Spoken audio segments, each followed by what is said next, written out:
I used to own.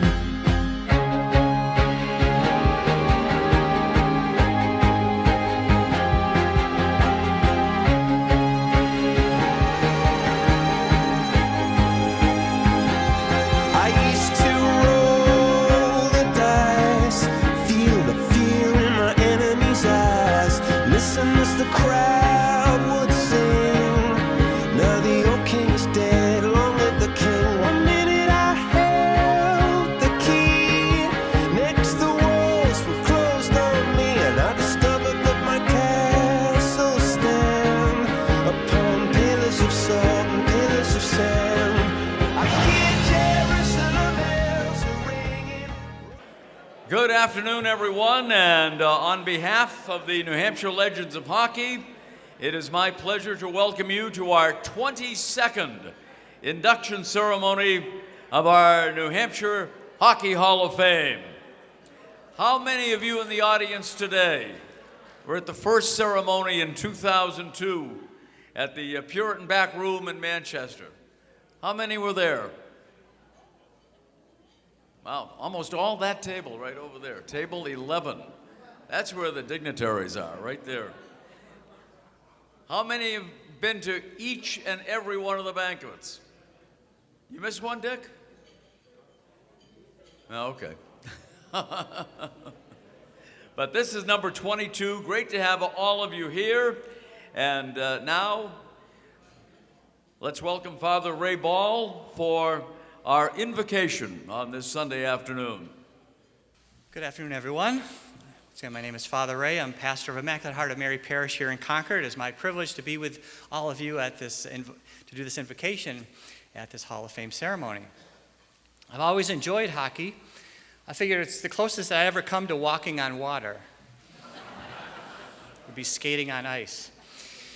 So please join me in a moment of silence and remembrance for Nelson Hutchings, Hall of Fame 2023. And Dave Corriveau, a longtime friend, board member, and supporter of hockey. We also wish to extend our condolences to those of you having lost family members and friends since our last gathering. Finally, for those families and friends who are facing health challenges, we offer our most sincere wishes for their complete and speedy recovery and for peace in our world.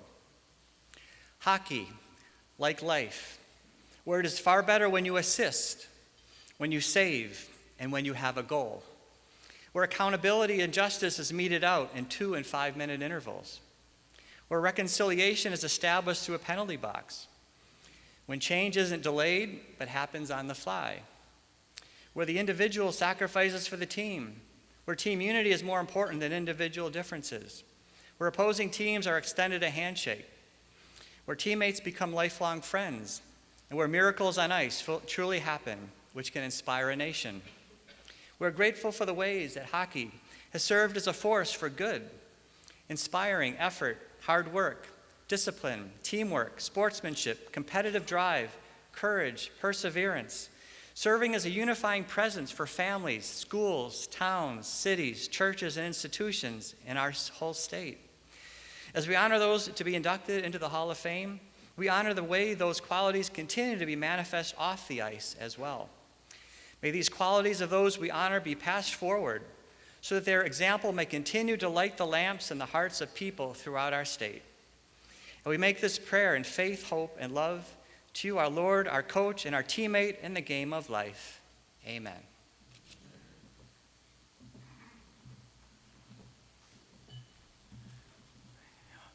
Thank you very much, Father Ray. And now we introduce the president of the New Hampshire Legends of Hockey, Mike Gould.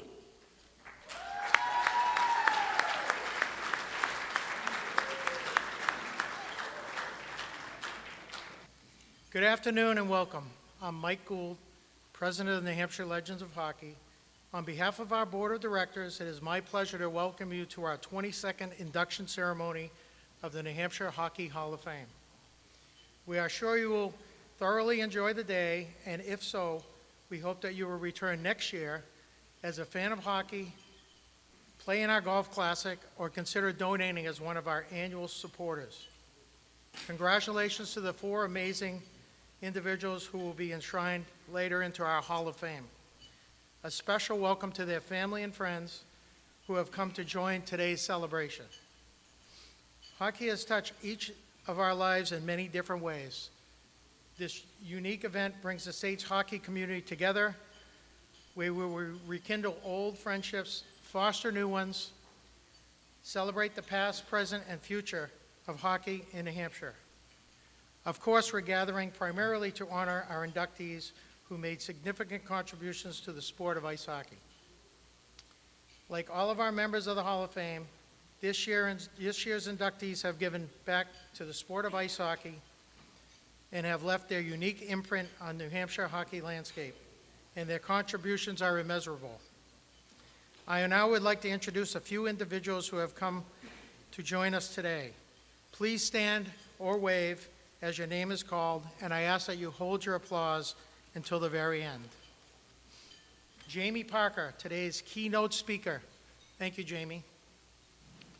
State Senator Lou D'Alessandro of Manchester, a longtime supporter, former board member, will be providing New Hampshire state resolutions to each inductee later today.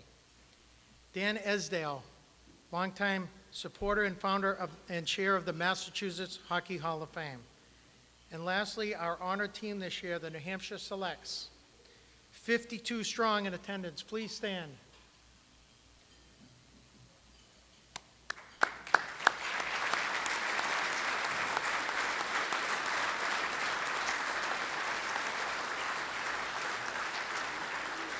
Thank you. Our story is in the program, but as many of you are aware, the New Hampshire Legends was formed in 2001 with our primary mission of honoring, celebrating, and preserving New Hampshire's rich ice hockey history while supporting the development of hockey. The first organized hockey game with rules in the United States was played in 1883 on a pond right down the street in Concord by students at St. Paul's School. Today's longtime luncheon sponsor. You can access the New Hampshire Legends of Hall of Fame by going to our website, nhlegends.com. Anyone may research and submit a nomination of a deserving individual for induction. Next year, the nominations are due by March 1st. The focus of the Legends is recognizing and continuing to support the growth of youth hockey in New Hampshire. We have helped several youth hockey programs in the state with the donation of equipment for players. Most recently, this past summer, we raised some money for the Plymouth Junior Panthers Youth Hockey Association. We partnered with the New Hampshire High School Coaches Association to recognize the boys and girls all-state players. We also partnered with the New Hampshire Prep School coaches to recognize their all-state players.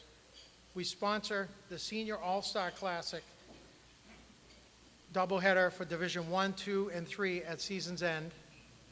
In addition, we support the boys and girls annual Make-A-Wish game between New Hampshire and Vermont high school seniors each summer. You can expect the New Hampshire Legends to continue to support hockey in New Hampshire, particularly the future of the sport and the grassroots level of hockey. I would like to take a moment to personally thank our major sponsors. Our presenting sponsor is Bauer. Our luncheon sponsor, St. Paul's School. Our co-title sponsors, New Hampshire Amateur Hockey Association. Many thanks to Matt Roy and their board of directors, and to Warner Mazda. We would like to acknowledge our longtime supporter and social hour sponsor, New Hampshire Distributors, and Tom and Chris Brown. Our ring sponsor is New Car Automotive Group, and Sean Hanlon, Dan and Chris DeGase. Thank you for your support. We appreciate you all.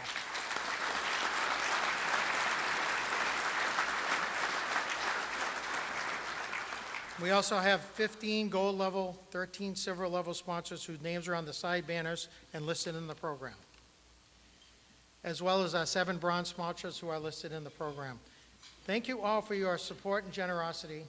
Our executive director, Jim Hayes, and our entire board worked tirelessly all year to organize this premier event, as well as our Golf Classic in July and Senior High School All-Star Games each March. Many thanks to our current board members, which are listed on page 1. And would all of you guys please stand and get recognized?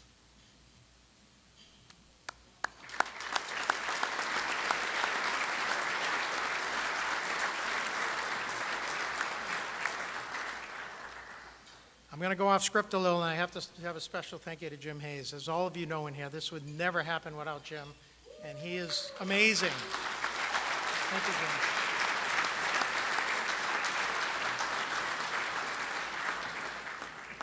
We'd also like to acknowledge and recognize 3 of our Hall of Famers who will be receiving additional honors, additional Hall of Fame recognition. Today, Dick Umili is being inducted into the New Hampshire UNH Athletic Hall of Fame.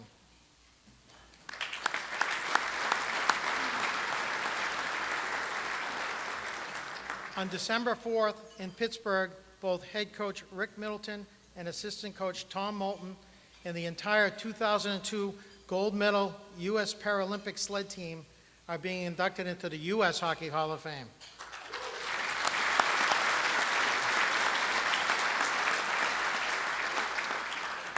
You may recall last December, two other Legends Hall of Famers were inducted into the U.S. Hockey Hall of Fame, Katie King Crowley and Brian Murphy, and longtime Fred Joe Battaglia received the prestigious Lester Patrick Award in Boston.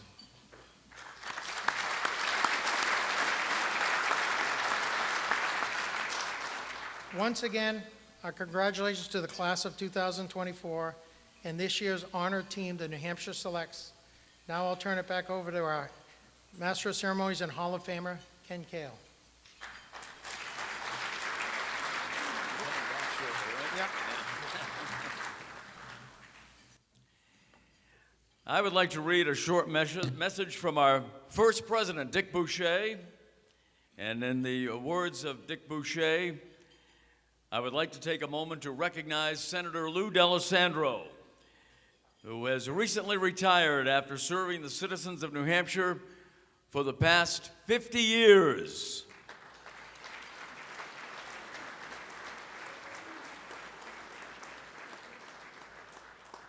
As a neighbor and a friend, Lou has provided constant support for myself and this organization, the New Hampshire Legends of Hockey.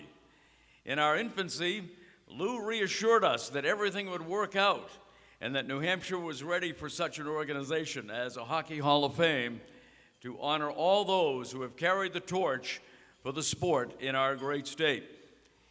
Each year, Lou has ensured that this event is made even more special by providing each inductee and honored team a citation from the governor and a state senate proclamation. I can speak for all of us when I say that as a board, we would not have experienced the level of success without your support, encouragement, and guidance over the past 22 years. We gather annually on this day, which is made more distinguished because of your presence and that of your wife, Pat. Thank you, my friend. That's from Dick Boucher, first president of New Hampshire Legends of Hockey.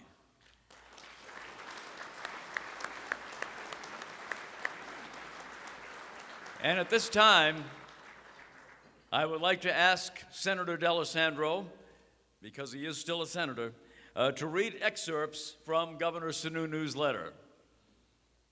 Senator?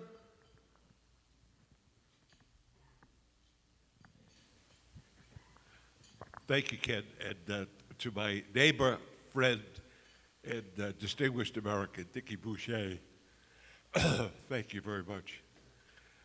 It's great to be here with so many wonderful people and to celebrate hockey and the tradition that hockey has given to the state of New Hampshire. So a letter from our governor. Dear friends, I'm happy to join the New Hampshire Legends of Hockey in recognizing this year's wonderful list of inductees into the Hockey Hall of Fame, and to help you recognize their many achievements and contributions to hockey in New Hampshire. All of this year's inductees have helped to highlight the athleticism, camaraderie, and important contributions to teamwork that are needed to be a great hockey player and in turn make these inductees great contributors and supporters of the game. They've all benefited along their path to success by mentors. All have also used those lessons and guidance to give back to the sport and the young players who came up after them, who have looked up to them as role models both on and off the ice. The individuals being recognized today have made immense contributions to the sport in the guidance they have shown players and the importance of promoting and encouraging involvement in hockey within their communities. These Hall of Famers have also added to the value of the game, and their commitment has gone a long way to helping promote hockey in the state of New Hampshire. I commend the New Hampshire Legends of Hockey for selecting such a great group of inductees, and thank your organization for all that it has done for the sport of hockey in the Granite State. Again, congratulations to all of today's inductees, and thank you all for what you have done to contribute to the sport and make hockey a New Hampshire tradition loved by so many generations. Sincerely, Christopher T. Sununu, Governor of the state of New Hampshire. And once again, we will welcome to the podium the president of the New Hampshire Legends of Hockey, Mike Gould.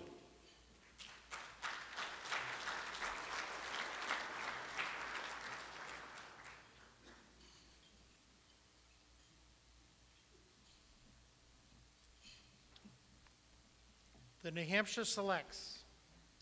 It was April 1992 when the Select National Championship would become the culminating highlight of the organization's 21 years of hockey. Their faithful fans were either at the rink in Minnesota or back home, glued to the TV, watching the action on Yankee Cable Network with announcer Jim Rivers, color commentator Jeff Kane, and producer-director David Hand. It's easier to spot the fire than it is to detect the spark that lights the flame. But the spark for the Select's evolution and success was New Hampshire resident Jay Jones.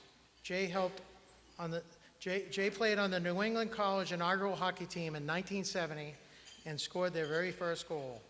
When his daughter Carrie, later to play hockey at Bowdoin, urged him to put a girls' team together, Jay couldn't say no. So it was winter of 1984-85, he embraced the challenge, and with assistance from Robin Seabolt, recruited several local players to create the Kearsarge Youth Hockey girls team. By the second year, girls from Concord joined the team. Kearsarge practiced and played games at the Proctor Academy rink in Andover, New Hampshire. Shortly after, Upper Valley girls found their way onto the team, along with coaching help from Mike Mounsey, Toby Akers, and Jay Campion. Kearsarge's competition came mostly from recently established girls' prep schools like St. Paul's School. By the time their 1987-88 season started, Dennis Nolan had arrived, and so with new uniforms and a new name, the Kearsarge girls hockey team became the New Hampshire Selects. By the Selects' fifth season, with the addition of coaches Dave Boudrias and Diane Ritchie, the Selects were tearing through their opponents, outscoring them 118-47 while recording a 14-4-1 record. With 3 New England regional titles to their credit, the national crown still eluded them.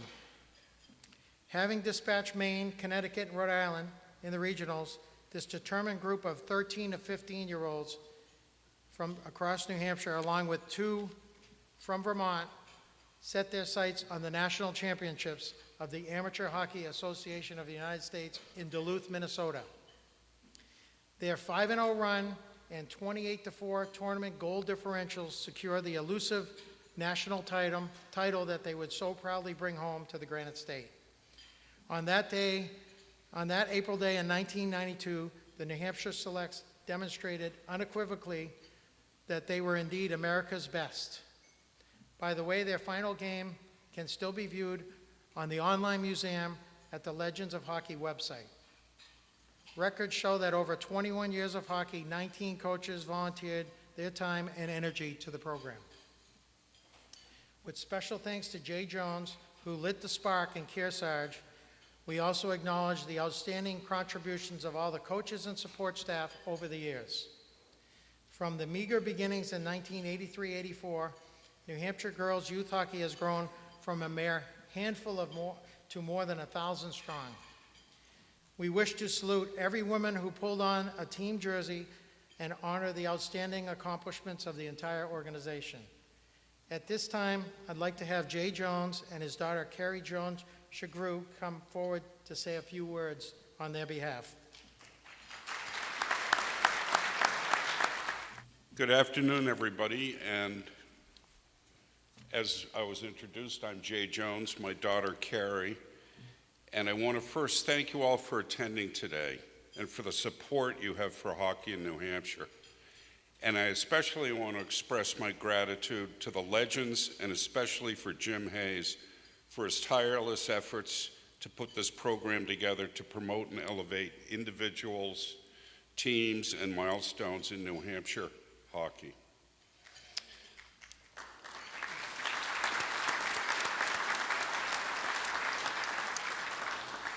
What parent couldn't say yes when their 11-year-old daughter now much older asked why were there only boys hockey teams and why couldn't we have an all-girls team?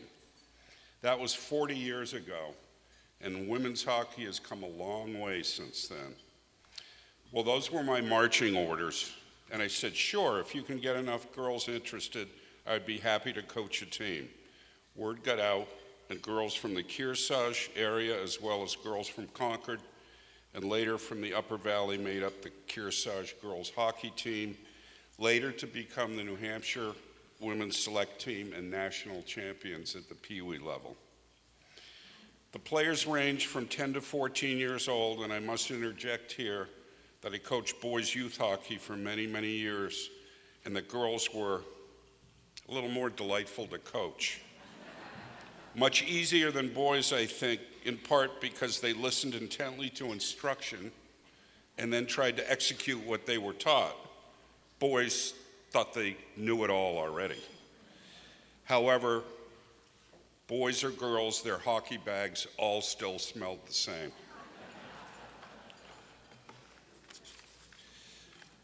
This year, by honoring and recognizing women's hockey, we're paying tribute to the countless girls and women who have played pivotal roles in shaping the landscape of women's hockey both in New Hampshire and nationally.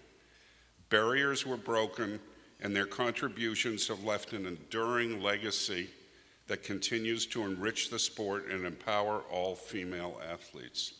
Throughout history, women in hockey have achieved remarkable milestones, each one marking a significant step forward in the journey towards equality and recognition. Thank you.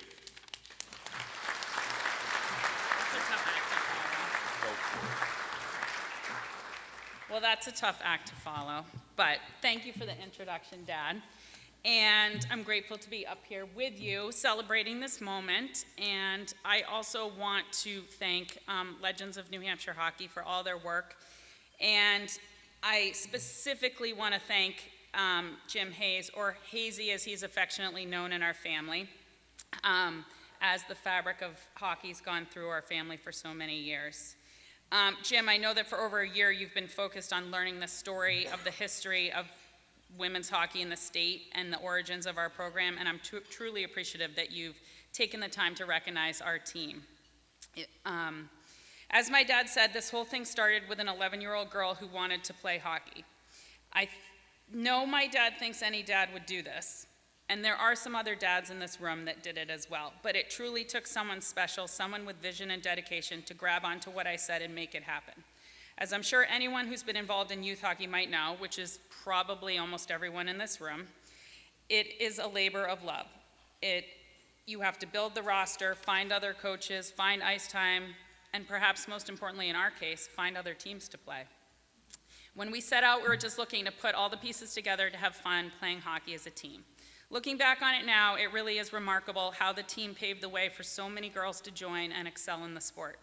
Whether it was winning the national championship in 1992,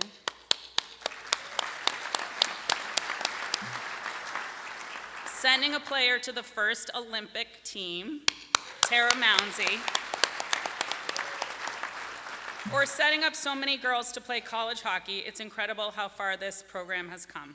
In my mind, that's how most things are pioneered, simply igniting an idea without worrying about the long-term vision, focusing on the here and now, and in this case, giving girls an opportunity to compete in a sport together. I think there are several components that added up to the success of our team, and one of those happens to be one of the biggest lessons my parents have always taught me: we can do anything we set our minds to. And I think from the size of the New Hampshire select representation in this room, we are a group of women that believe that and have done that in our lives. At a pivotal time in our development, you all gave us the stage to show what we could be. Another component that built the program's success were the parents and coaches that got on board to help build this program. The parents were just as dedicated to their daughters as their sons, and truly believed in us and believed that our development was just as important as the boys. So I want to recognize Robin Siebold, Toby Akers, Mike Mounsey, Dennis Nolan, Jay Campion, and Dave Boudrias. Why don't you guys stand up?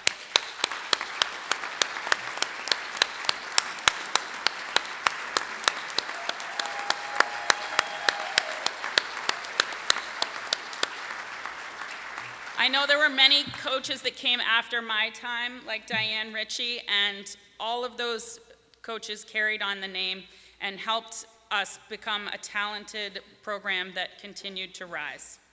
The third component of our team's success, I believe, was our fearlessness and desire to compete, which honestly just came from the combination of girls.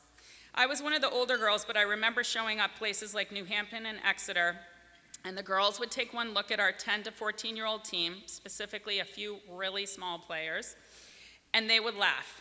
And then we would skate circles around them, and it was so fun.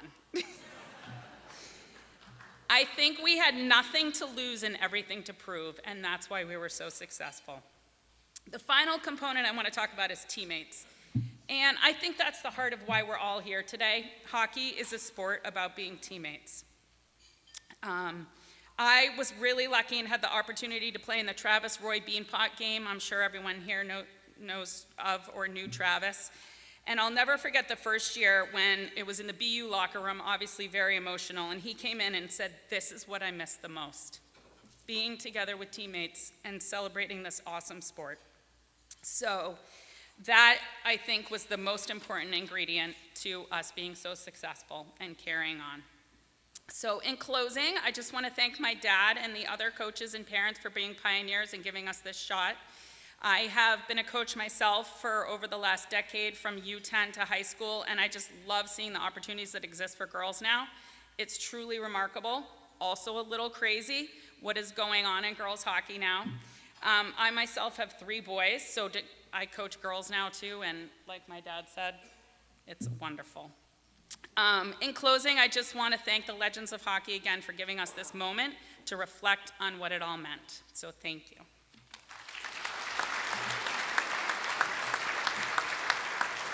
That are with us today, the Hall of Fame members in attendance. I will start from my right. Leo Gould is here.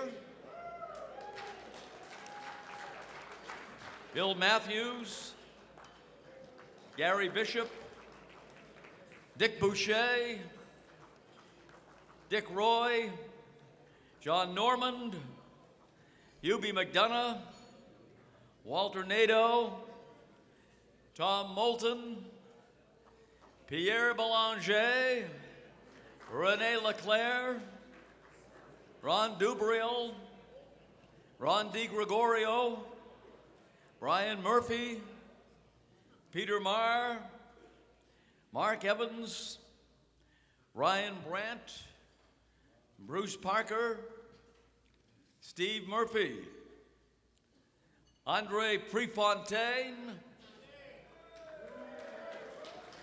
Pref is in the house, Tara Mounsey, and Jim Rivers. Is Jim here? Where are you, Jim? I haven't seen you. At any rate, those are our legends of hockey in attendance. Great to have all of them with us today. And right now we're going to bring to the podium Dwayne Robinson, Vice President of the New Hampshire Legends of Hockey, and he will be recognizing our past presidents.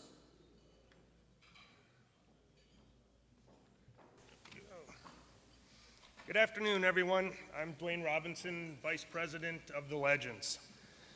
Wow, another fantastic crowd. Thank you. We thank you for supporting our inductees, our honored team, and our organization. It's a privilege for me to recognize and share the stage with our past presidents who are in attendance today. Since 2002, it's been our good fortune to have had the tremendous leadership of Dick Boucher, Roland Martin, and René Leclerc. We recognize their dedication and commitment and also thank Roland Olivier, Greg Moffett, and Tom Champagne for their service. I'd like to ask Dickie, Roland, and René to join me up on stage, please.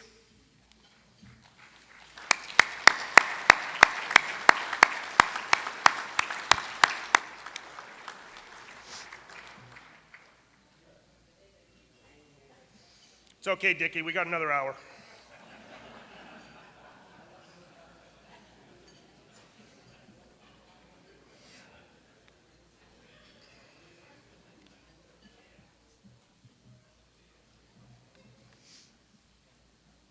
Attaboy, attaboy.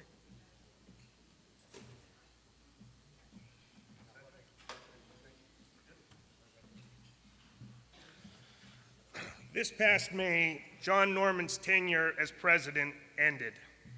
We wish to express our deep gratitude and appreciation for his outstanding leadership and service as president since 2015.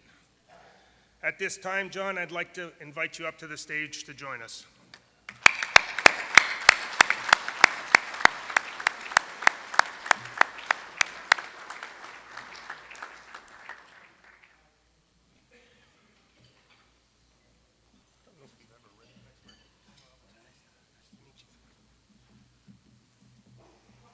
Good-looking group, eh? Are you presenting?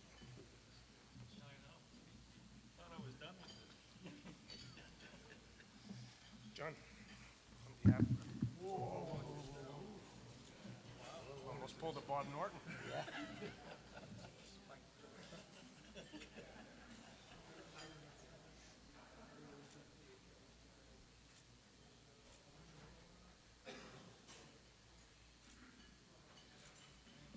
Thanks.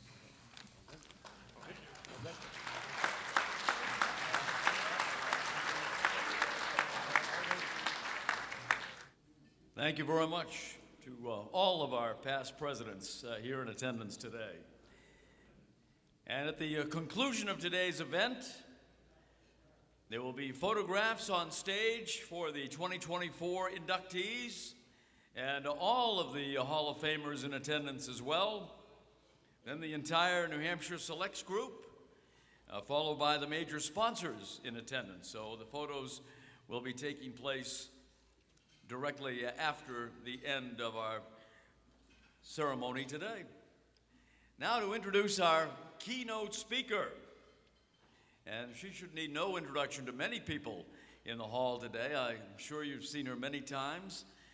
She joined NESN, the New England Sports Network, a while ago. She's been there quite some time when she was named co-anchor of the NESN Sports Desk, and then went on to create and host a show that is still on NESN, Outside the Fame.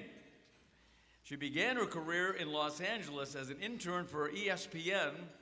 She worked with Jim Rome there, and while in LA, she served as an assistant director for an NBC sitcom, but I'm not going to give it away because she's going to talk about that. But she has had quite a career. In fact, the distinction of being the first female public address announcer in the history of the Boston Bruins and the New England Revolution. Ladies and gentlemen, we welcome Jamie Parker.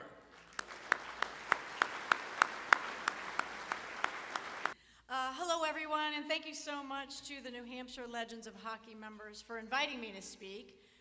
A special thank you goes out to the Executive Director, Jim Hayes, and of course, my friend Tommy Moulton, who actually asked me to participate this year. I'm very honored to be speaking and talking amongst all the new inductees, and I'm very proud, actually, about the New England Select, or New Hampshire Select team. That's awesome. I love those green jackets, by the way. Truth be told, I don't really love talking about myself, so I had a funny conversation with Ray Bork yesterday, telling him that I don't really like talking about myself. I'd rather interview you guys. And he goes, "Do you want me to come and interview you?" And I said, "Oh, that would have been absolutely fabulous if I said, I don't want to talk about myself," so I brought a friend to interview me, but he couldn't make it today. I've been very blessed and fortunate over the years to be part of the Boston sports scene for about 20 plus years. I won't get into how long, but it's been quite a while, as Ken alluded to earlier.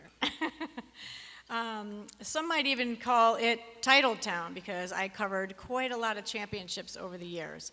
But it did take a village and a lot of supporters to actually help me to get where I am today, and I certainly don't forget any of those people, and it's got to start with my parents. I grew up in Bristol, Connecticut, I know, right down the street from ESPN, but I refused to work there because I grew up there. So at an early age, there were 6 of us. I pretty much had to learn to be self-sufficient and pretty much take care of things on my own because there were so many of us. And my 2 older brothers went right into the military out of college, so a lot fell in my laps. So I was the first person in my family to actually go to college. And I remember my parents not really knowing what to do, so I got myself a used car and I drove myself to college. And they said, "Well, see you later." And so it was actually kind of funny. I laughed today because my husband and I have moved both of our kids numerous times in college over the years, and it's just different today, but it still works out because I have 2 of the best kids ever, and they're very grounded. After 4 years of going to, I started at American University in Georgetown, and then I went to CCSU because my grandmother was sick, so I came back to Connecticut. And then I was a nursing major, believe it or not, and I said, one of my professors, Scott Olson, said to me in my communications class, "I think you got something going here, Jamie." So I remember going back to my parents saying, "I'm not going to be a nurse." And I'm not sure they were all that thrilled with that, but so I decided that I didn't get enough schooling in undergraduate, so I got my master's at Emerson College, which is how I ended up in Massachusetts. My second semester at Emerson, they have an LA campus, so I went out to LA and I did some studying out in LA for a while. And I worked on 3 shows, as Ken also alluded to. I worked on Talk to a Jim Rome, and Monty, starring Henry Winkler and David Schwimmer, and the hilarious cast of Seinfeld, which was quite a treat back then. Those characters are quite a trip, and they actually even put me in 2 episodes, so that was actually kind of fun. I can tell you about them later if you want to ask me which ones they are, because I do know, because I was only in 2, but I was just an extra. During my final year at Emerson, I decided to get some PA jobs with channels 4, 5, and 7. And I worked with some incredible legends over the years in the media business. And a lot of them took me under their wing and really kind of helped me to get my own on-air career going. Like, I can give some examples, Bob LaBelle, Bill Shields, Chet Curtis, Jackie McMullen. Some of those guys were very, very influential and impactful in my life. But my biggest advocate back then was none other than the great Bobby Orr, who, believe it or not, was my agent. It's actually funny to even say that out loud today because I think, why didn't I aim for the moon? I could have got any job I wanted to with him as my agent. But he was working at Wolf Associates at the time, and I had met him through some connections at WBZ, and he just couldn't have been better, and he wanted to represent me. I mean, this guy was the ultimate athlete in my eyes. No pretense, no ego, just a regular guy who happens to be the best hockey player that I've ever witnessed. So I'll never forget that one time he left a voice message on we had answering machines back then at home, and my husband was like, "Oh my God, we have to save the tape." And I'm like, "We're not saving the tape," but I think he did kind of secretly take it away and keep it for a little bit. Right out of college, I did get that first on-air job with NESN, which I am still there today, so I'm not quite sure what that says about me. But Mr. Orr helped me negotiate my contract. It was the weekend sports desk anchor, and I was thrilled to start my journey. It was a 15-minute show that just kind of aired all day long, and we shot it the night before, had to get all the games in and everything. So we would kind of arrive, and our studio was at Fenway Park back then. We would arrive about 6 p.m. and get out at 3 in the morning. And when I tell you, those are probably some of the biggest rats I've ever seen in my life, getting out at 3 o'clock in the morning at Fenway Park. Very, very scary. I thought they were cats at first. I was like, what are those things? They were very frightening. Growing up in Connecticut, I didn't really see any of that. But at the time, there was only like 3 or 4 of us doing this whole entire show together. I remember I actually had a pedal underneath the anchor desk to run the teleprompter on my own, which is just comical today. But because right now, there's probably 10 or 20 people doing a pre or post game show on us, and we had 3 or 4 of us. But I didn't know any better, and I loved every part of it. We had so much fun. The 3 guys that are working with me, they're like family to me. We've worked so long together. So I worked as an anchor for several years at NESN, and then I decided that I kind of liked being out and reporting. I loved being out with the people and getting to know people a little bit better. It was definitely a little bit less mundane than sitting behind the desk all the time. So I remember my first assignment. I know this is a hockey community here, but my first assignment was the Celtics-Lakers game. And there was another reporter working at NESN at the time, and he's like, "I'm taking the Celtics locker room." So I was stuck to go into the Lakers locker room. Well, back then, it was the early 90s, and it was Shaquille O'Neal and Kobe Bryant playing for those teams. And Shaquille had a fantastic game. So I was clueless. I didn't know what I'd do. So I follow all the other media members into the locker room, and obviously you all know Shaquille O'Neal is a giant human being. So he sits at his locker, and we all gather around. He just stays sitting there, and he's got some funny quirks. And so he'll say somebody else asked a question. He'll look up and listen to the question, and then put his head back down and answer. And I was so anxious to ask a question because I was so new at this. And apparently I interrupted him answering the other question. And he looked up at me in disgust and then looked back down, finished that guy's, and then looked back up at me like, "Ask it again." So I asked my question again. But then when we were all done, he stood up all 7 foot whatever, and he patted me on the head like a little toddler and said, "You'll do better next time." I'm like, oh.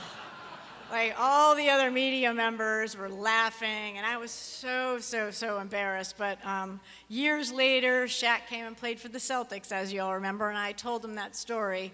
And from then on, we've been like besties. He's like, "There's my friend Jamie." I think he felt terrible that he embarrassed me. So nearly 20 years at NESN, I have covered 12 championship teams, 6 Patriots Super Bowls, 4 Red Sox World Series, 1 Celtics championship, even though they just had another one, and 1 Bruins. I think the Red Sox winning the 2004 World Series was probably the pinnacle for me because growing up in my household, my dad was a gigantic Red Sox fan, and we had to watch every game. We only had 1 television in the house, and if I wanted to spend time with my dad, I was watching the Red Sox game. So over the years, I got to bring him to some World Series games and take him to spring training in Fort Myers. So those were some of the best times. If you can't get back to your parents, then you got issues. While covering all the pro teams, I was also kind of interested in some college sports. So I went over to Boston College and did a couple stories over there. And then at the time, the AD said, "Oh, you're always over here, Jamie." I'm like, "Well, no one else wants to do college sports, but I always want to." So they hired me on the side.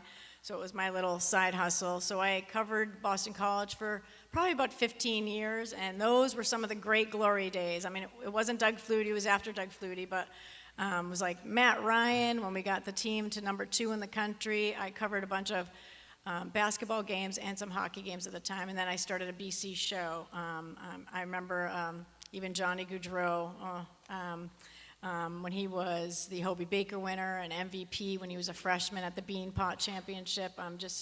just incredible athletes came out of Boston College. I'm sure Boston University too. I just didn't cover those teams. And then skip ahead to 2019. I remember it was March 8th and it was International Women's Day. And I got a call from the Bruins and they said, hey, we'd like you to be our PA announcer for the Bruins. And I said, oh, okay. And then they told me that I was going to be the first one. So as much as I was excited, I actually was shocked to hear that I was the first person to do it. I mean, here it was 2016. I was like, oh, okay. But I was very excited and it was fun to do. So my game that I was there was March 16th, and you sit in between the two penalty boxes, and that's where the microphone was, and I was just doing all the announcements and the scores, and I remember there was a penalty in the first period, and so the guy comes out of the box, and Chara's coming down with the puck, and the puck and him collide, and the puck goes flying up, and wouldn't you know, it hits me. So I get hit with the puck in the first period. And when I tell you that those pucks, those of you who may not know, are kept frozen in a cooler, like the guy sitting on the cooler is right behind me, and that was, I had like a huge welt on my shoulder, but I had to finish the game, so I was not complaining whatsoever. But at the end of the game, I do remember that Tuukka Rask and Brad Marchand did say some nice things about me, and Marshy actually scored the winning goal in overtime. So it was overall, it was a really nice experience. But that was the last time that a PA announcer sat in between the penalty boxes. Now they are up on the 9th floor, so I feel like I ruined it for everybody, but it wasn't really my fault. After that recognition and doing something a little bit different, that kind of got me thinking. And I took a huge leap of faith. I quit my everyday covering all the teams over the years and all the championships, and I decided to start my own show. Well, I probably took on maybe a little bit more than I can handle, but I really loved making connections, and I made so many great connections with some of these athletes over the years, whatever sport it may be, and I really learned a lot about them, that they were so much deeper than, playing whatever sport that they had played. There really was a lot to them. So I decided to kind of just get this show going, but it was a lot more than that. I had to hire my own production company. I had to find sponsors to sponsor each episode. But when I started thinking about the concept of the show, it became Outside the Fame, and that's kind of when it was born. However, it took me a good 2 years and a lot of no's. So you can tell how, relentless I am. That's probably not a good word, but I definitely kept persevering. And so I remember my first break that I got was about 6 years ago, and it was John Fish from Suffolk Construction. And his company had said no. However, I saw him at a charity event, and I said, John, your people said no to me without even asking me any questions about the show or anything. And so he said, you're right, come in and meet me. And so I met him, and I pitched my show to him, and he said, all right, I believe in you, and I believe in the show, and I'm in. I just remember skipping to my car saying, yay, I get to do a show. So I called up Drew Bledsoe. I know this is a hockey place, but Drew Bledsoe was my first ever episode.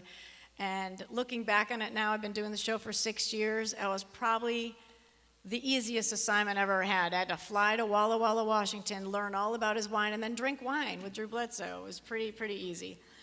Since then, there have been some very, very interesting episodes that I've participated in, because keep in mind, I have to participate in whenever these guys choose as their extracurricular passion or talent.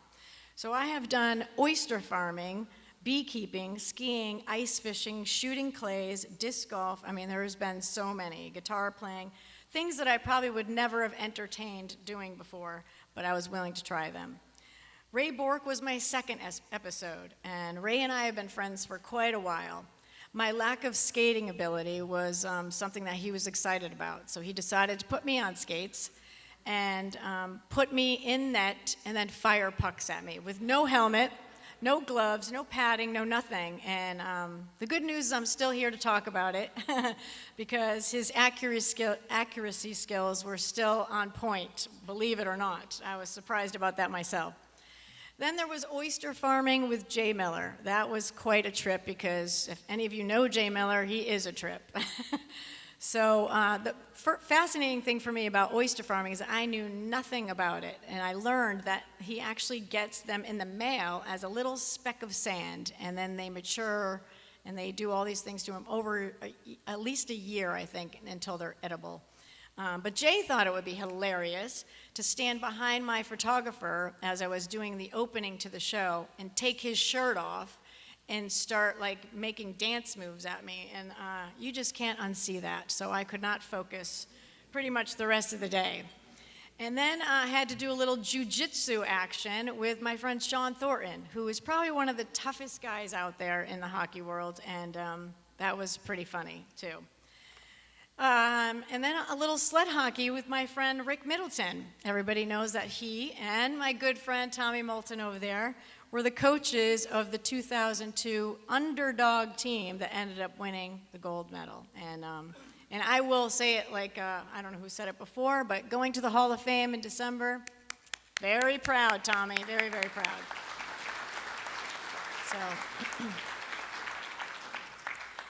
However, my most recent episode was one that was really special to me. It was the first one that I was able to do with women, and I feel like over the years I've always tried to be an advocate for other women and raising them up as much as I was helped as well. I had some members of the PWHL Boston team, now called the Fleet. I'm not sure about that name, but I didn't come up with it. They joined me on the pickleball court, which was really, really fun, and they were just so appreciative, as was I, to actually be with them. As a matter of fact, that team went all the way to the finals and wasn't expected to go to the finals in their first inaugural year last year. Reaching the finals was pretty special to them, and I just can't wait to cheer them on, but they were really, really great to join me that year. And speaking of women, I just feel like let's just really we should really continue to kind of sponsor one another and support one another. There really isn't a lot of that out there, and we still do have a long way to go as far as equality in the sports world, for sure. So I do commend the whole 1992 Women in the House from that team. You guys paved the way, probably for the PWHL team that stands today. Well, it's been quite an enjoyable ride so far, and I'm not done. I still have a lot of episodes of Outside the Fame to conduct, and it's still a constant grind, but I do enjoy the work, and I really love showing off these athletes who have different sides of their lives. However, the most important thing that I do is giving back, using my name. For the past 15 years, I've hosted a celebrity golf tournament with all my contacts over the years. I get them to benefit the Jimmy Fund. So in 15 years, I've raised nearly $1 million for the Jimmy Fund, and it's something I'm very proud of.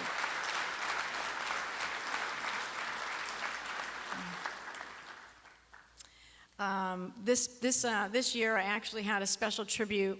I hope I'm not going to get sad here. I had a special tribute to my friend Tim Wakefield, who, like Johnny Gaudreau, was taken way too early and very suddenly. The golfers could only use their 4 or their 9 clubs for the hole. It was a par 4 hole, and they could only use their 9 or 4 clubs. Some people don't carry 4s, but anyways, I did hear a story last week that I must share, that my good friend Ray Borg, who comes out and supports my golf tournament every year, got up to the tee box with his foursome of people he didn't know and said that he was going to birdie that hole for Wake that day, and he did, with his 9-iron. So it just warms my heart. There are so many stories and so many people I can credit over the years to get me to where I am today. However, I remain so ever grateful and humble over the years because it's not really about me, it's about lifting others. Before I close, I do want to talk about the hockey community as a whole, my favorite. They are like no other. When I talked before about Bobby Orr, there's never any pretense, they always show up, there's no fanfare. The hockey community is like no other. It's one big giant family, and I'm very proud to be a very small part of it. Thank you so much for the invitation. I really do appreciate it. Congratulations to all the inductees this year, and I'm really grateful to be here today. Thank you so much.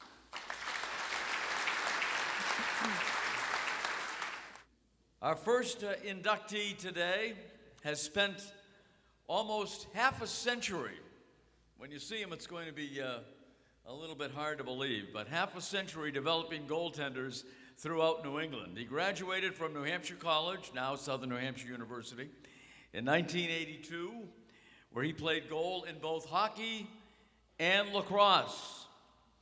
His coaching career actually started at the Derryfield School in Manchester and with the Manchester Flames.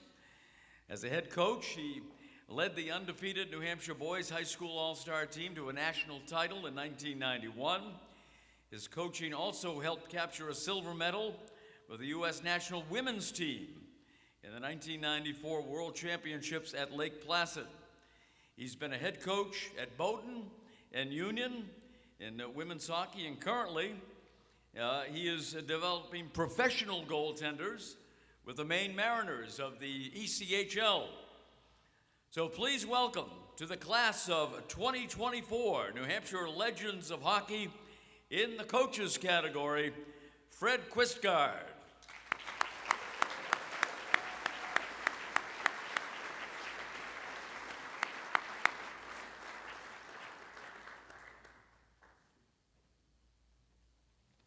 Thank you, everyone, and thank you to the Hall of Fame committee for this wonderful honor, and congratulations to the other inductees. I'd like to say a special thanks to Rob Day and my former women's hockey goalie, Dina Salamini-Rufo, for nominating me for this tremendous honor. I have a non-traditional hockey background, but I was a nerdy, overweight, chubby, picked-on kid in New Jersey as a sophomore in high school, and one of the 6 channels that was available on the TV at that point in time was Channel 13, which televised Charlie Holt's UNH Wildcats with Cap Rader in goal. And I remember not being interested in sports whatsoever, and then just seeing him play. And I said, I want to be a goalie. And I remember going up to my mom in the kitchen and just saying, Mom, I'm going to be a goalie. And she looked at me like, what are you talking about? Because I had never showed any interest in sports whatsoever. Found a team I could play on, had my neighbors shoot pucks at me in the driveway with no equipment but glove and blocker, and blast some regular ice hockey pucks at me for a while, try to get better. Memorized Jacques Plant's and Tony Esposito's books on goaltending in the study hall, and just played my junior and senior year in hockey. And then upon graduation, I went to a community college in New Jersey where I promptly got cut by the team because I didn't have a lot of experience. So rather than quit, I got a job at Mendon Sports Arena in Morristown, New Jersey as a skate guard. And then at the end of the rentals each night around midnight, skate guards could have free rink rat rain to the ice. And so I'd have people shoot at me until 2 or 3 o'clock in the morning, sleep on the stretcher in the first aid room, open the rink for the figure skaters, and then go to class and repeat it the next day, do the same thing over and over again. And then made the team the next year and then transferred to SNH2, which was New Hampshire College at the time. Rob Grable, my coach at NHC my junior year, gave me Louis Chabot's goalie school brochure. And he said, oh, you should work for this guy. So I thought Rob knew him, so I called up Louis and said, hey, Louis, I'm Freddie, I'm the goalie over at New Hampshire College, I'd love to work for you. He goes, I don't really need you, and he hung up on me. So I called him pretty much every night for 2 weeks until he finally gave him. He said, tell you what I'm going to do. I'll give you $20 for my first camp at Westside Arena in Manchester. You do a good job for me, I'll pay you for real, and I'll take you around New England the rest of the summer. But if you don't do a good job for me, I never want to see your face again. I said, okay, I'll take that challenge. So I worked hard. He hired me for the rest of the summer, and my first camp and roommate was Cap Rader, my goalie idol, which was pretty cool. And he taught me my first life lesson as a coach. We were at a Paw Sox game watching Mark Fidrus, the guy that used to talk to baseballs and throw them, and it was around the 6th or 7th inning, and Cap just casually looked at me and said, oh, this batter grounded out in the first inning, fly to center in the last at bat. And I was like, looked at him and go, like, Cap, how do you remember this stuff? And he stared at me hard and he goes, you're a goalie, you remember details. And since then, I've always tried to pay attention to details. So that's a great life lesson. But after graduating college, Louis referred me to Bill Matthews at St. Paul's to take his old goalie coaching job because he was going to Spain to coach pro hockey. And in order for me to accept that $250 a season stipend, I had to find a way as a poor, recently graduated college student to make a living. And I had to be available during the days to coach. So I found a job at the Hanover House restaurant in Manchester as night janitor from 11 p.m. till 7 a.m. so I could be free to coach during the day. And I did have, because all I could afford for food at the time was popcorn. The nice thing about that job was I had free access to the buffet at night, so I could actually eat a real meal, to feed me and not starve to death on popcorn. But the wonderful thing about the St. Paul's position was that I got to work under Bill Matthews, along with Sandy Sestair and Matt Soul and Carl Lovejoy and Ryan Brandt. So just wonderful people as a young coach to learn by. Learn the values of what it takes to be a coach, with a good heart, treat people with humanity, and that's the way I've tried to do it my whole coaching career. While I was at St. Paul's that first year, my other struggle in a sense was my dad was dying in New Jersey of lung cancer. A woman I cared about very much, Sydney Walsh, was killed in a car crash. And I remember one day looking out at where I lived in Castle Court Estates on River Road in Manchester, looking out the Merrimack River and just saying, reflecting on that, reflecting on the fact my mom was killed in a car crash at Christmas time, my freshman year in college. So I had all these losses in a short amount of time. And I just remember looking at the river and saying, okay, God, if that's the way it's going to be, I got to do something with my life to make a difference. And I thought coaching would be the way to do that. So at that point, I started asking around, asking other colleges. So I had New England College, St. Anselm's, Phillips Exeter, just anybody who would use me to work with their goalies to try to build a resume. And that's how, I moved forward. But I can't believe how lucky I was to have so many good mentors. I mean, one thing, analogy or story about Bill Matthews, we used to jog the paths at St. Paul's and just talk about life. And that was like one of my really special memories. At SNHU, Rob Grable gave me my first Fred Quistgaard goalie clinic at the old Crystal Palace outdoor rink. And one of my first students was 10-year-old Brian Foster, who was in the New Hampshire Legends of Hockey Hall of Fame. I had him as a 10-year-old, and I saw how good he was, and I thought, well, maybe someday if he stayed with the game, he might turn out okay, and he had a pretty darn good career. At UNA, also at SNHU, Renee LeClaire and Peter Tufts were really good role models for me as well. At UNH, Charlie Holt and Bob Cullen, I got to know them through USA Hockey things, and one time at New England College, we were doing some kind of tryout thing, and I remember Charlie running up to me and say, hey, Freddie, can I get a ride back to Durham? I'm like, Charlie Holt, this legend wants to ride in my car? Sure. And then he wound up just regaling me with so many stories. I wanted to take the scenic route and maybe drive to New York and then turn around and come back because they were so good. And Bob Cullen, when he was going through his heart issues, just seeing what it's like to be a great human being, with grace, with healing a health problem. Also at UNH, Dick Humilli, Karen Kay, I owe them the world for all the things I learned there. And Dick Humilli, I owe him at least some sense of fashion, because there was one game I showed up for a UNH game, and plaids and stripes, something all mixed up. And I remember both he and Chris Serino looked at me and said, no. And they immediately went to their Italian closet and started pulling out stuff to redress me so I could learn how to be presentable in public. At working camps up at Dartmouth with George Crow, wonderful life lessons, Bob Gaudette, great people, Dana Barbin, and Bill Dennehy at Phillips Exeter, and the late Armand DeRozier and Larry Frost. When I did that 1991 national championship team as a head coach, that's my first head coaching position of any kind. And as a former goalie, I was scared to death about changing lines. So they showed me that wasn't that hard to do, but I was scared to death of that. So in closing, the last 5 decades of working here in New Hampshire with goalies, so many generations of goalies I work with, I owe everything to the state of New Hampshire, from giving my first interest in the sport to nurturing me as a young coach to just continuing to this day with a lot of the youth goalies I work with, just seeing them be happy, learn how to catch a puck cleanly, just have some success. Just those are the little victories that mean the world. So I'm so grateful for all that. And I'm not, as a behind-the-scenes guy, I'm not used to an honor like this, so this is a lifelong dream and honor, and I really appreciate it. And lastly, friends of mine know that with the early deaths of my parents, the late singer Jimmy Buffett was probably the most influential person in my adult life. And his loss still gets to me, but the lessons I learned from him certainly apply to coaching. He lived his life with passion, perseverance, joy, caring, and curiosity, all attributes that I've tried to embrace in coaching.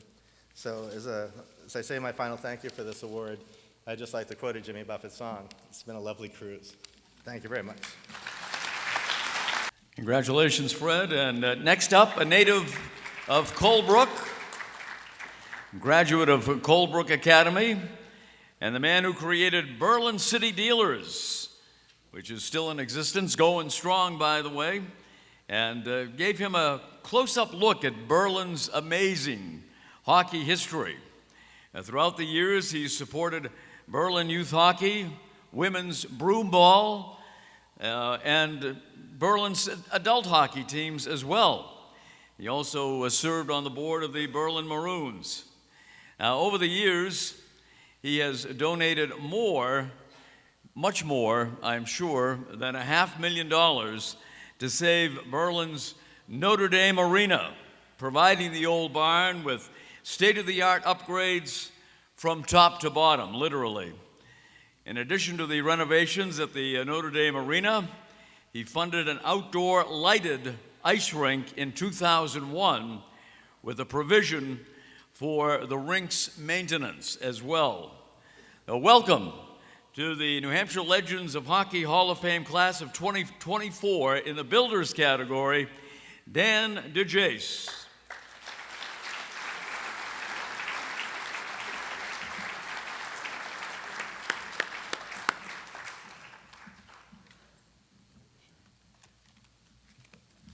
Where's that teleprompter when you need it? Only in politics. First of all, I'd like to thank the New Hampshire Legends of Hockey for my selection in your Hockey Hall of Fame. I'm honored to be joined by Ron Goslin, Matthew Myers, Fred Whitsgard. Hopefully I got that close. I'd like to also congratulate the New Hampshire selection being this year's honored team. And as you know, the North Country has a rich history of dating back to 1903. It's a wonderful team sport which promotes character, team spirit, lifelong friendships, as you can see here today. I'm honored to be able to help support the ice hockey players, teams in the North Country. Once again, I thank you for this wonderful recognition. Thank you. Congratulations, Dan. Our next inductee is a Manchester native. He's a man who has influenced New Hampshire hockey, owning teams including the Junior A Generals, the Junior A Canadians as well, also co-owner of the Sherbrooke Beavers in Quebec. In 1990, he sold his iconic hardware store, which had been around for decades in Manchester, and moved to a new location specializing in skates and other sporting goods. He also owned and operated the Manchester Professional Hockey School for 14 years with notable coaches like Montreal's Bunny Larocque and the Bruins' Terry O'Reilly. He assisted many players in their quest for college scholarships, with a number of them making hockey their career. With a unique variety of achievements and contributions to the game, welcome to the class of 2024 in the Builders category, Ron Goslin.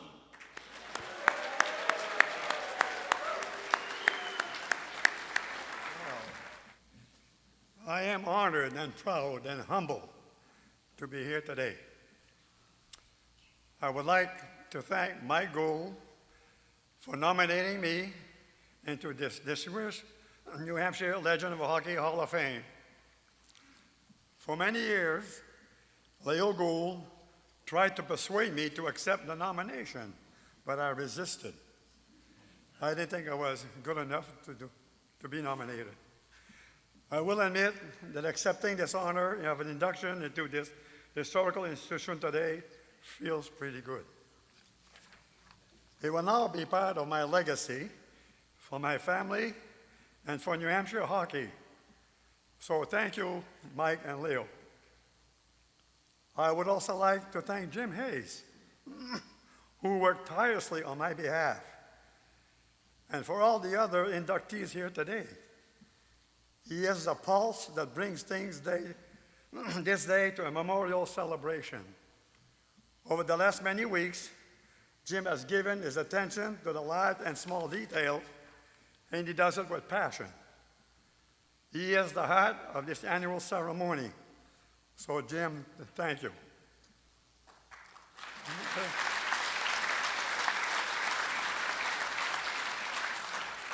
I would like to thank my family and close friends who are here today to help me celebrate my induction. I appreciate and love each and every one of you. And your presence here makes me this day extremely special. Last but not least, I'd like to thank my hockey players who took the time to come and honor me today. Look at table number 5. And there's another player somewhere hanging around. His name Bob the Pickentine. He's not at number 5. But it brings me down a path of reflection and remembering such an active time in my hockey career. When you are in the midst of being the owner of several hockey teams, spanning over a period of 20 years, you don't really realize what an impact it had on individual lives.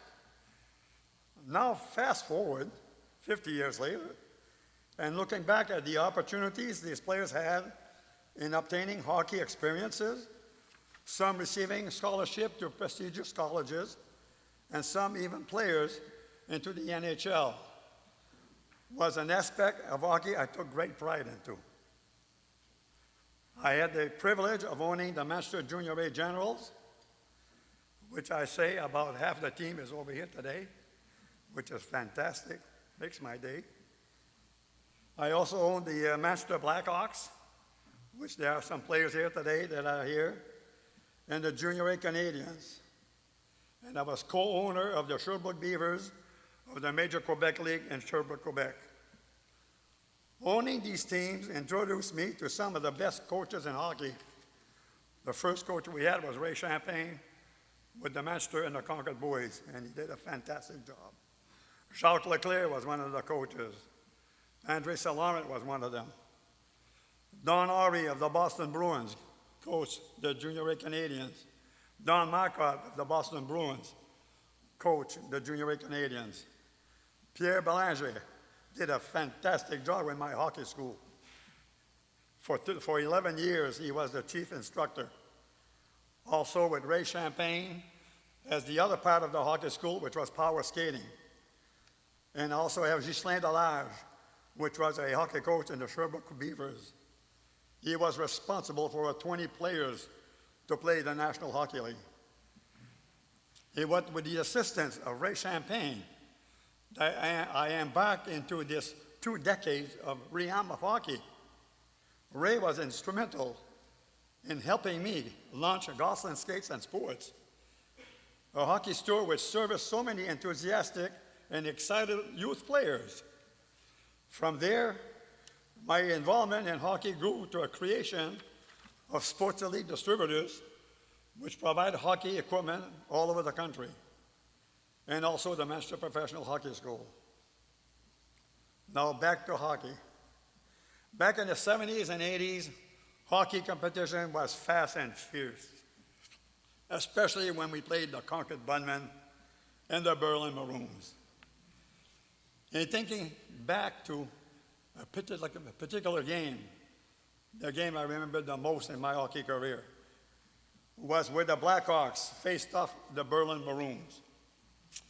It was indeed a night to remember. At the onset of the game, I took particular delight in the stands were being full in Berlin to capacity with devoted fans. Soon thereafter, the team skated onto the ice during their warm-ups. Moments later, referees came out on the ice. I was quite taken back to see 3 referees from Berlin to do the Berlin game against the Blackhawks. I looked over to my players and said, "We're here for a challenging night." And as sure as I stand here today, the events of that night was locked into my memory. As the game started, everything was going along well. We cleared the first period. But going into the second period, the penalties started coming. Every single one of them was against the Blackhawks. penalty number 1, penalty number 2, penalty number 3, penalty number 4, and penalty number 5. The last penalty was imposed upon me as a coach for criticizing the 4th penalty. Feeling the outcome of the game was predetermined, I swung the door open and I told my players, we are going home. When the fans saw the response, they began to throw bottles of beer at me and the team, beer cans, and they threw everything on the ice. When we got into the locker room without incident, I instructed my players to change out their gears, shower up, because we're going home. Unbeknownst to me, the league commissioner was in the game at that night. As I looked towards the locker room door, I noticed the league commissioner and coach of the Berlin Maroons, Husky Poria, approaching me and said, "You just cannot walk off the ice like that. You cannot leave. Your actions are going to destroy hockey here in Berlin." Having to be quick with my thoughts, I told them it was unfair game when you play 8 against 3, which means 3 players for my team, 5 for the Berlin Maroons, and 3 referees. The Blackhawks had 3 players remaining on the ice against their 5 players, plus the referees. We can never win this game, so we're going home. The commissioner and the coach, they begged me and they pleaded me, "Please don't leave, go back on the ice." I said, "I will go back on the ice under 2 conditions. I need police protection with a canine," as there were no cops there that night in the arena. 15 minutes later, the police arrived with the canine. They escorted us back to the bench without incident. I also insisted that the police protection continue after the game to escort us out of town. My second condition was that all penalties to be removed, which consequently there was a punishment bestowed upon me. Later on, the league fined me $1,000 for leaving the ice. That's about that game. However, a very interesting twist to this story, which was quite surprising to me, was weeks later, at the end of the season, hockey fans of the Berlin Maroons held a testimonial event for Husky Poria, who was retiring from coaching. To my delight, my wife and I were invited to this celebration event. I took great honor in this invitation because no one else external from the league was invited to attend. The organization even paid our expenses for the weekend.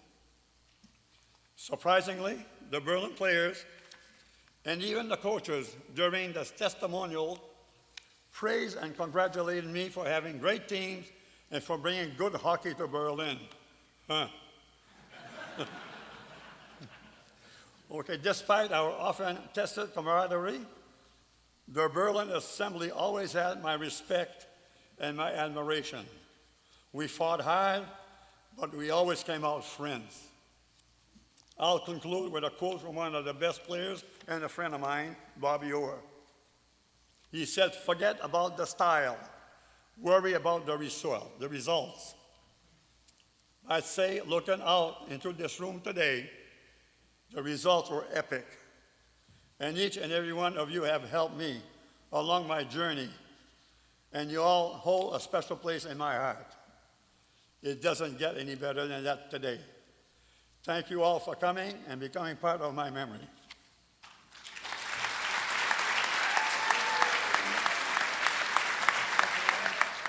Ron Goslin, terrific job.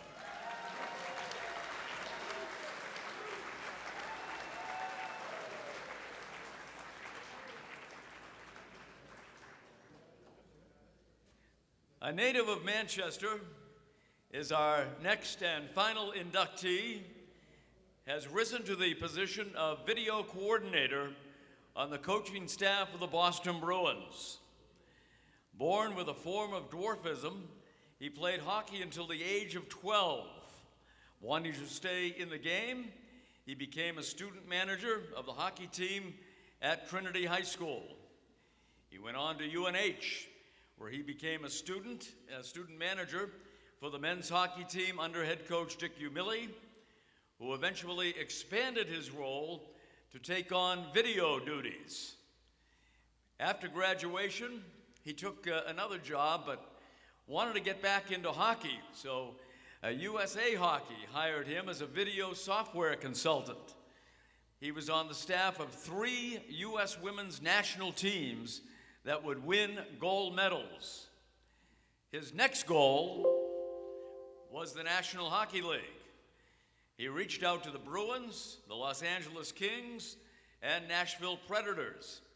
The Predators had an opening for a video scouting role, reached out to him, and a year later, he was part of a staff that went on to the Stanley Cup Finals.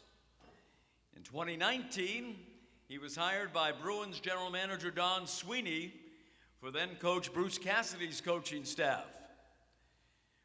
We want you to give a warm welcome to the class of 2024 for Matthew Myers, who could not be here today as he's with the Bruins on the road. And we welcome him as a member of the Legends of the Hockey Hall of Fame. And accepting for Matt is his wife, Amanda Myers.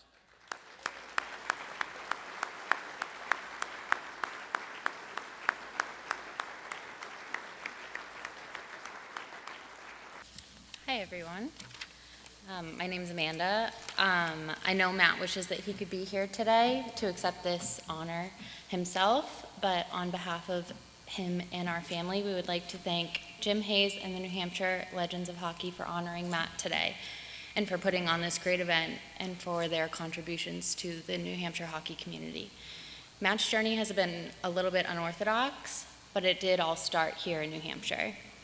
I know how much it means to him to be recognized today, along with all the other inductees. I also would like to thank Matt's parents, Marty and Sue, for fostering Matt's love of hockey and letting him pursue his dreams on and off the ice.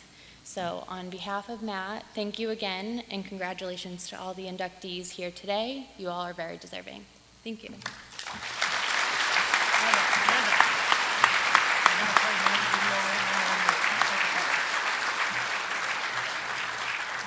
And right now, we have a very special video that Matt has recorded. Hi, everybody. I wish so badly that I could have been there in person to accept this tremendous honor. But we played in Utah last night and are on our way to Nashville today. There's a lot of hockey friends, and of course my family there on my behalf that played a huge role in getting me to today, and I'm glad that they can accept on my behalf.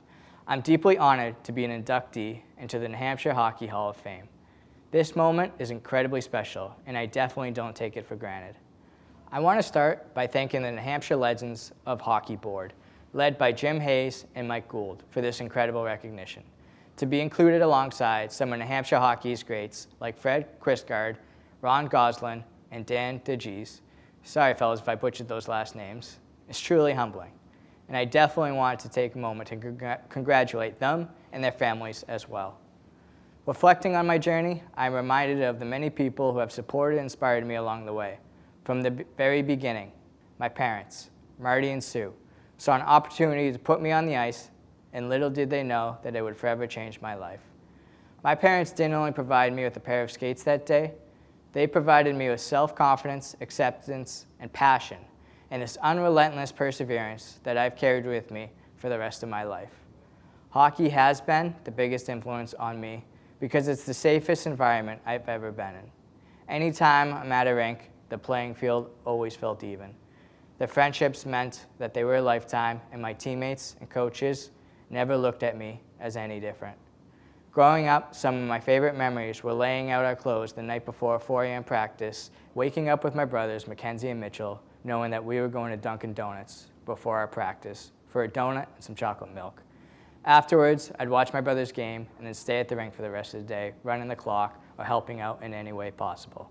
Those days were simple, but they were filled with so much joy, and it meant the world that I'd be spending a lot of time with my family, because that's where you could always find us. Thank you, Mom and Dad, for always telling me that I could, letting me try anything I wanted to, and for being my #1 fan throughout my journey. Thank you to my brothers, Mackenzie and Mitchell, and my sister, McKaylee, for never taking it easy on me, for letting me live vicariously through you, and allowing me into your world, knowing how much it meant to me. This honor today took so many quality years of family time, and you're all deserving of this recognition as well. I love you guys. Being a new father, I now understand that your child's safety is the most important thing to you as a parent. Having to have that hard conversation to your son that he can't play anymore couldn't have been easy, but my parents' instant encouragement and support to find ways for me to stay involved in the sport really speaks volumes as to how I was raised and has inspired and influenced me going to this day. Every single step along this journey, someone had to take a chance and believe in me. When I arrived at Trinity High School in Manchester, Coach Mike Cannell was that person for me. As a freshman student manager, your primary role was to fill water bottles, but he allowed me to do so much more than that. He asked if I knew how to skate, and after that, I skated at every single practice and felt a part of the team with my peers, and that for me was everything. It gave me the confidence freshman year at UNH to call the legendary coach, Dick Umili, when I arrived on campus. After showing up to multiple practices, just watching, he called me down and gave me the opportunity to be a part of the team I grew up watching. The experience and mentorship I got under Coach Dick Umili and his staff has led me to being a video coach in the National Hockey League. To Coach Umili, I love you. You are like family to me, and I can't thank you enough for all you have done for me in my journey. So many people have helped me along the way, and I wish I could thank them all, but I want to quickly thank Roland Martin, Lawrence Filoni, Brant Berglund, Peter Laviolette, Phil Housley, Don Sweeney, Cam Neely, Bruce Cassidy, Jim Montgomery, the Bruins organization, as well as every coach or player I've ever had the honor to work alongside. Last but not least, I'd like to thank my wife, Amanda. The dream of working for my hometown team would have stayed a dream if I didn't have her unconditional love and support. It's not easy being someone who is obsessed with this job, but you've been there every step of the way, and I couldn't ask for a better wife and mother to go through this journey with. You will always be my favorite teammate. I love you. My journey continues. This honor will only push me to do more, inspire more, and give back more to this game and to our community. This game has given me so much, and I hope that one day I leave it in a better place. My wish for my daughter and the next generation is that they too find a person that believes in them as much as my community has believed in me. That every room they walk into, they feel safe and accepted and encouraged to live out their passion, because it may change their life forever. Once again, I wish I was there, but I've got to get ready for Nashville now. I love you all, and thank you for this incredible honor. My family and I are deeply grateful for this moment. All the best, and hope to see you all at a future New Hampshire Legends of Hockey event. Thank you.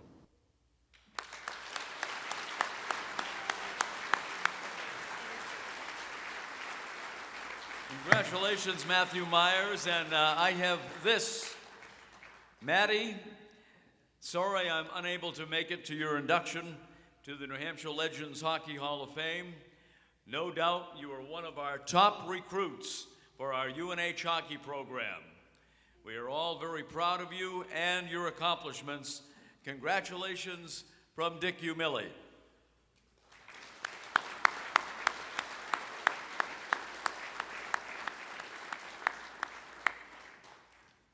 And that completes the induction portion of the ceremony here today.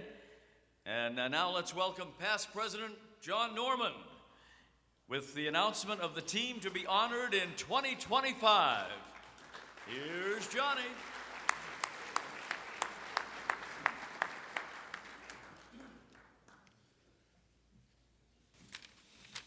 Welcome, everyone.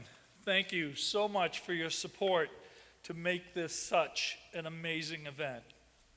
Congratulations to the 4 inductees and to the select team for your contribution to hockey in New Hampshire. Thank you. The team, the board of directors, have selected to honor next October 26th, 2025, began play in 1923 and continued for more than a decade. Although much more research needs to be completed, periodicals note some of their competition in 1927 was Melrose, Waterville, Berlin, and the Boston hockey team.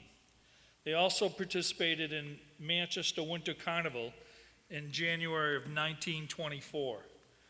Two of their many players were Ted Stackhouse and Art Lessier, who both played in the National Hockey League. Some of the other names were G. Jalbert, Pelletier, Larson, A. Jalbert, Lavoie, E. Jalbert, a lot of Jalberts there. Their home ice was at Balcom Pond off of Pine Street in Nashua. It gives me great pleasure to announce that next year's honors team is Club National. And that concludes my moment here. Thank you so much.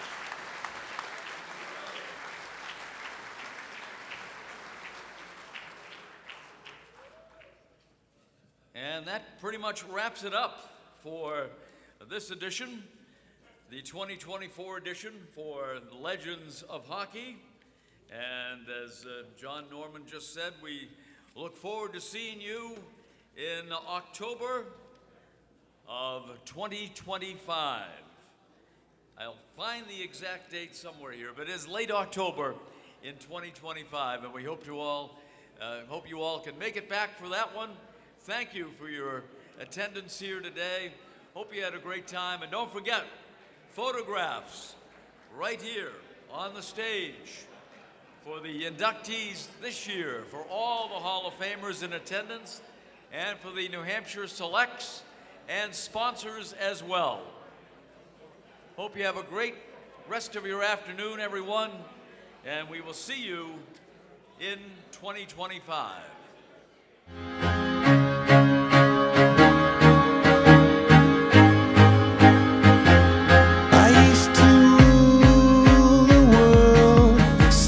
Rise when I gave the word. Now in the morning I sleep alone. Sweep the streets I used to own.